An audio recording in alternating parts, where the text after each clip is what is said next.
Здравейте, любители на оръжието на дидите ни, любители на старинните оръжия. Здравейте, приятели!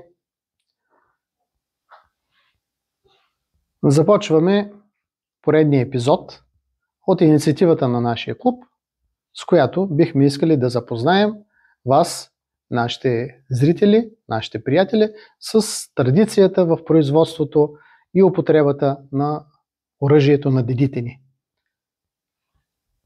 Днес представяме един пистолет кремъчен от дебърската школа. Всъщност никога не може по тия времена да се сложи точна граница дали става въпрос за дебър, дали става въпрос за добровник, дали става въпрос за котор, и на трите места е имало изразени висококачествени работилници за оръжие. Голяма част от хайдутите в земите на Балканския полуостров са ползвали техните услуги, закупували са оръжие, като не са правили никакъв проблем с цената, защото са искали наистина да имат такова качествено и безотказно, а също време и красиво оръжие, което да им осигурява определения авторитет, а в същото време да им спасява и живота. Пистолетите на Дебърската и Добровнишката школа, изобщо на тази зона от Балканския полуостров, са характерни с много чистата си, много красива линия. Те са много финни, много красиви контури имат. Тук можем да забележим, още при общия вид, по-голямата дължина на цевта, която осигурява по-добра точност на по-големи разстояния, както и вече източения, удължен тепелик, който кореспондира с красотата на цялото оръжие с общия вид, и много мъничкия помел, тази мъничка топчица, която се вижда накрая на тепелика. Тя вече няма тази функция, както говорихме в предните епизоди, но понеже традицията е нещо много здраво, тя остава дори като малка украса на края на дръжката на пистолета. Просто и от дизайнерска гледна точка това е било за тях правилното завършване на този елемент на оръжието. Характерна особеност на тези оръжия е, че при тях дървени части, както виждате, не могат да се видят. Цялото оръжие с цел здравина, с цел запазване от атмосферните условия на дръжката, а и с цел красота, е много умело и много красиво направено с месингов обков. Отдолу пак имаме като основа дръжката от материал хубаво орехово дърво, но в случая представата на тази част от Балканската школа за оръжие, че дървените елементи, колкото и добре да са подготвени, са уязвими и на удар, и на атмосферни условия, на влага и така нататък, и така нататък. Затова тази част от майсторите е предпочела оръжието да бъде изцяло с метален облик. Цевта, както сочи традицията и както е при това оръжие, отново е гладкоцевна. Нямаме характерните нарази, те не са и нужни, пък и още не са достатъчно усъвършенствани по това време при късото оръжие. Така че този пистолет е снабден, снаряжен с нея. В случая цевта е от дамаскова многослойна стомана и е производство на, най-вероятно, на майстора, който е произвел цялото оръжие. Нямаме употреба на вносна английска или италианска цев.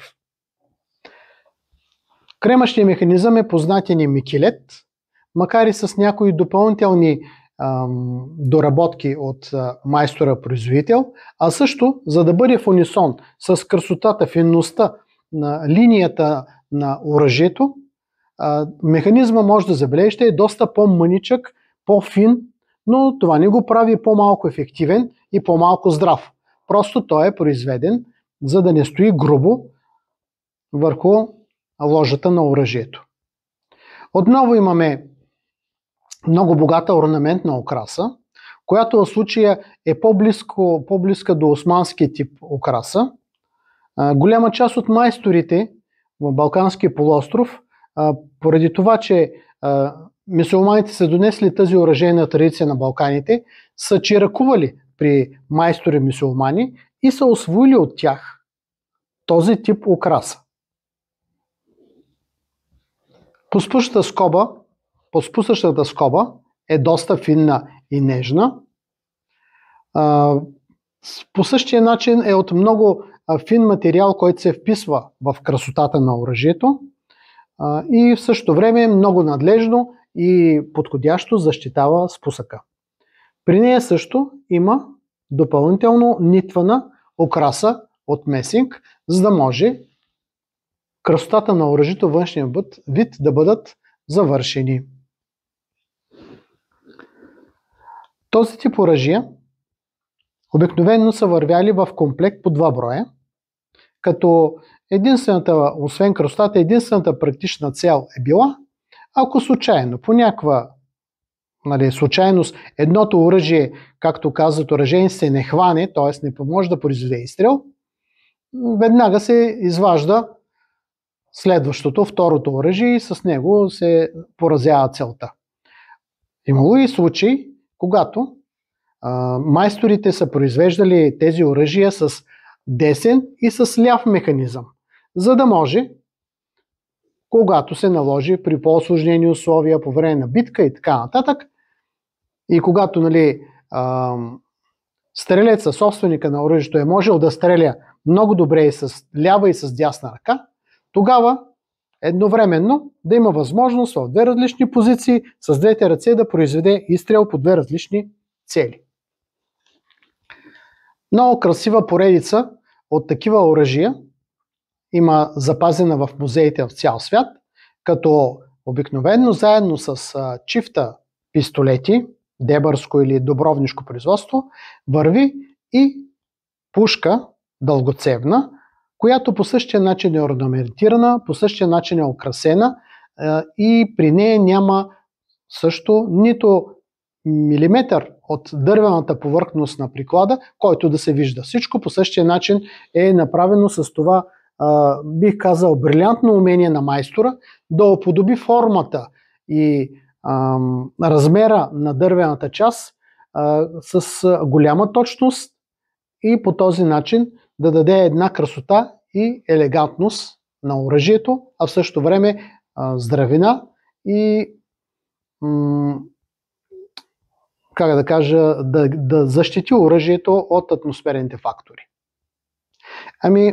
Сигурно и тук още много неща могат да се кажат, но аз смятам, че не е нужно нашите любезни слушатели и зрители да натоварваме с голямо количество информация.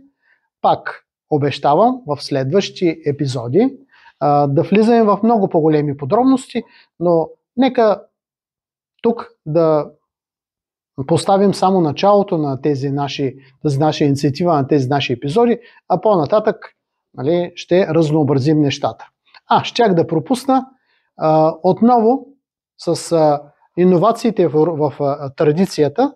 Имаме по-скоро красив и мъничък шомпол, който също виждате, че е с много по-малък диаметър от диаметъра на цевта, т.е. той в случая изпълнява по-скоро заздравяващи приклада и дизайнерски функции, но без него пък оръжието по някакъв начин би изглеждало непълноценно, като незавършено, а той добавя по някакъв начин към красотата на оръжието.